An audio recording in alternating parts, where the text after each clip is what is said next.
বিসমিল্লাহির রহমানির রহিম। আল্লাহ তাআলা বলেছে, প্রত্যেককেই তাদের কৃতকর্মের ফল ভোগ করতে হবে। প্রতিটা মানুষকেই তার কৃতকর্মের ফল ভোগ করতে হবে। তার মানে সে যেই হোক না কেন, কর্ম যা করবে ফল সেটা তার আসবেই আসবে। এই কথাই আল্লাহ তাআলা কোরআনে বলেছে। তো আমরা কি কর্ম করলাম সেটা আমাদের দেখতে হবে। বর্তমান সমাজে মানুষের পারিবারিক বিভিন্ন ধরনের সমস্যা চলছে। ভাই ভাইদের সাথে ঝগড়া, বোন বোনদের সাথে ঝগড়া, মা বাবার প্রতি ভাইদের মনক্ষুণ্ণ, মা বাবার প্রতি বোনদের মনক্ষুণ্ণ। এই ধরনের অনেক ধরনের প্রবলেম বর্তমান সমাজে চলছে। তো সেই বিষয়ে কিছু বলতে চাই। তো সমস্ত পরিবারকে উদ্দেশ্য করে আমি বলতেছি যে, যারা পরিবারের মধ্যে বোনরা আছেন বা ভাইরা আছেন, ভাইদের কথা বলি, কোনো ছেলে যদি তার মা বাবাকে বিভিন্নভাবে মিথ্যা কথা বলে, বোনের প্রতি উস্কানিমূলক কথা বলে, বোন ভালো না, বোনের এই সমস্যা ওই সমস্যা, নানান কথা বলে মা বাবাকে বিভ্রান্ত করে সেই বোন থেকে মা বাবাকে সরিয়ে রাখে, তাহলে তার কঠোর কঠোর কঠোর বিচার হবে। অনুরূপভাবে যদি কোনো বোন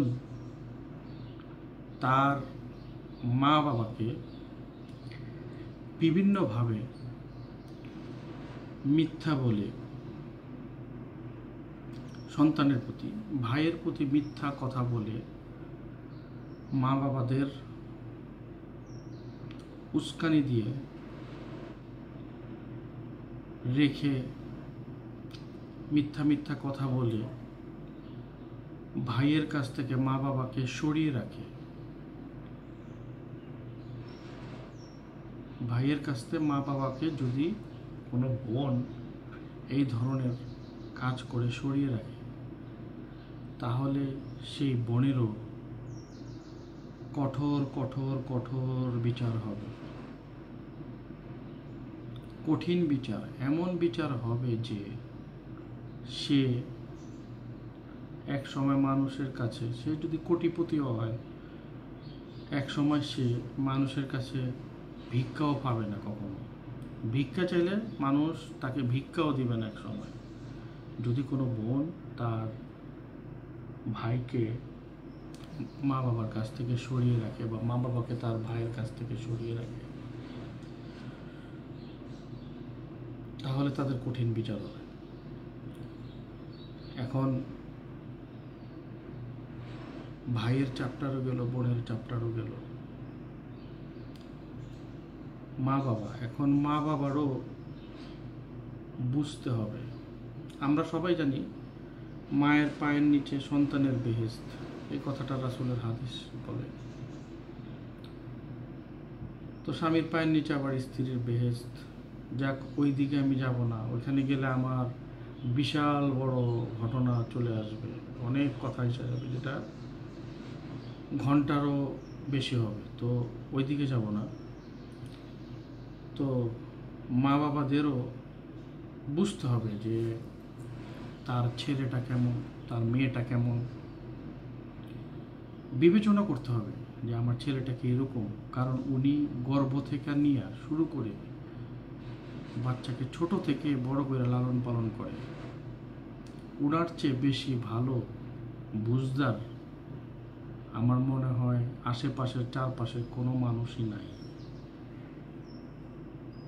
সন্তানকে বুঝার মতো। উনি একমাত্র বুঝতে পারে যে তার সন্তানটা কেমন। তো মা বাবাও যদি বোনের কথা শুনে, মানে মেয়ের কথা শুনে ছেলেকে দূর করে দেয়, বা ছেলের কথা শুনে মেয়েকে দূর করে দেয়, তো মা বাবারও বিচার হবে। আমরা কেউ কোনো বিচারের মালিক নই। আমি প্রথমে বলেছি যে প্রত্যেকের বিচার আমাদের প্রভু করবে। উনি যাররা যাররা হিসাব মানুষের কাছ থেকে নেবে, সে যেই হোক না কেন। প্রথমেই কিন্তু আমি বলে এসেছি যে প্রত্যেককে তাদের কৃতকর্মের ফল ভোগ করতে হবে। প্রভু কিন্তু এখানে বলেনি যে সে মাপ পাবে, মা মাপ পাবে, মায়ের পায়ের নিচে সন্তানের বেহেশত মা মাপ পেয়ে যাবে, বা ভাই মাপ পেয়ে যাবে, বোন মাপ পেয়ে যাবে, হ্যাঁ, স্বামীর পায়ের নিচে স্ত্রীর বেহেশত, স্বামী মাপ পেয়ে যাবে, এই ধরনের কোনো কথা বলেনি উনি। উনি বলেছে, প্রভু বলেছে যে প্রত্যেককে তাদের কৃতকর্মের ফল ভোগ করতে হবে, এবং কোরআনেও বলেছে এই কথা। তো আবার বলছে প্রত্যেককে যাররা যাররা হিসাব উঠে নেবে। তাহলে আমি মনে করি আমাদের জীবন খুব ছোট, খুব অল্প সময়ের জন্য পৃথিবীতে আমাদেরকে পাঠানো হয়েছে। এই সময়টার মধ্যে প্রত্যেককে বিবেচনা করা উচিত যে কে কি করতেছে। একটু বিবেক খাটিয়ে প্রত্যেককে ওই দিক থেকে ফিরে আসতে হবে, কারণ প্রত্যেককে হিসাব দিতে হবে। কেউ যদি মনে করে যে না আমি সহি, আমি সঠিক আছি, আমি সঠিক, কিন্তু সেটা কিন্তু তার সিদ্ধান্ত না। তার মধ্যে যে প্ররোচনাকারী শয়তান আছে, প্রভু প্রথমেই বলছে শয়তান হচ্ছে আমাদের প্রকাশ্য শত্রু। তো প্ররোচনাকারী যে শয়তান আছে তার বিভ্রান্তির কারণে কিন্তু এই ধরনের কথা আসে। সেই প্ররোচনা দিয়ে তাকে সঠিক বানিয়ে রাখে, আসলে কিন্তু সে সঠিক নয়, বাস্তবতা সে সঠিক নয়। ওই যে খান্নাস, সে তাকে প্ররোচনা দিয়ে সঠিক করে রাখে।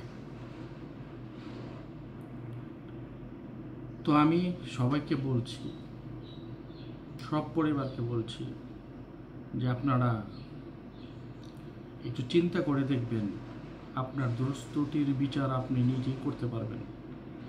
আপনি যদি প্ররোচনা দিয়ে মাদেরকে সন্তানের কাছ থেকে আলাদা করে রাখেন, সেটা আপনার ভিতরে কিন্তু জানে, আপনার ভিতরে জানা আছে যে আপনি কি করতেছেন। আর ভাইরাও যদি মাদেরকে প্ররোচনা দিয়ে বোনের কাছ থেকে সরিয়ে রাখে, তার ভিতরে কিন্তু গাবে যে আমি তো ভুল করতেছি। একটু চিন্তা করতে হবে, চিন্তা করে দেখেন যে আপনারা কি করতেছেন। আপনাদের ফলাফল কিন্তু খুব সামনে এসে যাবে। এই দুনিয়াতেও ফল ভোগ করতে হবে, কবরেও ফল ভোগ করতে হবে, এবং পরবর্তীতেও ফল ভোগ করতে হবে। এটা থেকে কেউ নিস্তার পাবে না, কারণ ওই যে প্রত্যেককে তাদের কৃতকর্মের ফল ভোগ করতে হবে। মানুষ চিরদিন বেঁচে থাকবে না। প্রত্যেককে তাদের কৃতকর্মের ফল ভোগ করতে হবে, এবং আল্লাহ বলেছে যে আমি যাররা যাররার হিসাব নেব। তো প্রভুর এই কথাগুলো আপনারা খেয়াল করেন, যাররা যাররা যদি প্রভু হিসাব নেয়, আমাদের ভালোর চেয়ে মন্দের হিসাবটাই তার খাতায় বেশি হবে। প্রভু তো অসীম দয়ালু, পরম করুণাময়। উনি আমাদের অনেক কিছু, কবিরা সগীরা অনেক গুনাহ আছে যেগুলো উনি আমাদের অজান্তেই আমাদেরকে মাফ করে দেয়। তারা যদি মাফ করে না দিত, তাহলে আমরা কেন ভালো আছি, ভালো কিভাবে আছি? অবশ্যই তিনি মাফ করে দেয়।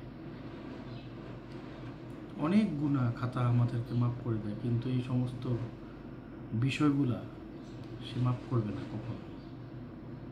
এই যে এই ধরনের প্ররোচনাকারী যারা করতেছে, যারা কষ্ট পাচ্ছে, তাদের মনের যে একটা হাঙ্কার, সেটা তো সে যত পর্যন্ত মাপ না করবে প্রভু করবে না। তো এটা একটা সতর্ক বাণী হিসেবেই নিয়েন আপনারা। তো এই ধরনের যেই পরিস্থিতি চলছে সমাজে, আপনারা এটা থেকে বেরিয়ে আসেন সবাই বেরিয়ে সঠিক সিদ্ধান্ত নেন, সঠিক বিচার করেন এবং মা বাবা সবাই মিলেমিশে থাকেন। জান্নাত দেখবেন যে বেশি দূরে নয়, জান্নাত অতি কাছে আপনাদের পাবেন, খুব সহজ হয়ে যাবে আপনাদের জন্য। আর যদি এই ধরনের কাজ আপনারা করেন, যিনি অসহায় সে তো জান্নাত পাবেই, কিন্তু যারা কূটনীতি করতেছে তাদের জন্য দোজখের আগুন অপেক্ষা করতেছে, সে আগুনে তাদের জ্বলতে হবে। এটা তো ওই যে সেই আগুন না, ধাউ ধাউ করে জ্বলে সেই আগুন না, এমন এক আগুন, এটা এমন এক আগুন আপনি চাইবেন যে না আমাকে ওই ধাউ ধাউ আগুনে জ্বালিয়ে দাও, তারপর আমাকে এই আগুনে জ্বালায়ও না। এটা সেই আগুন যেটা মানুষের অন্তরের অন্তরস্থল পর্যন্ত গিয়ে পৌঁছাবে, আল্লাহ বলেছে কোরআনে। সেই আগুন, যে আগুনের লীলাহা অন্তরের অন্তরস্থল পর্যন্ত গিয়ে পৌঁছাবে, তো সেই আগুনে জ্বলতে হবে। তো আমাদের দেশে লোক সমাজের মধ্যে যদি এই ধরনের পরিস্থিতি কারো থাকে, তাহলে আপনাদের প্রত্যেককে হাত জোর করে বলছি যে আপনারা সঠিক সিদ্ধান্ত নেন, সঠিক দিক বিবেচনা করেন। মা বাবা ভাই বোন সবাইকে বলছি যে সঠিক সিদ্ধান্তে আপনারা আসেন। আপনারা যদি এখন সঠিক সিদ্ধান্তে না আসেন, পরবর্তীতে কঠিন কঠিন কঠিন বিচার হবে। আর প্রভুর বিচার অনেক কঠিন, সেটা আমি জানি না, অনেক কঠিন হবে এটাই জানি। তো আর বেশি কিছু বলবো না, এই বলে শেষ করছি।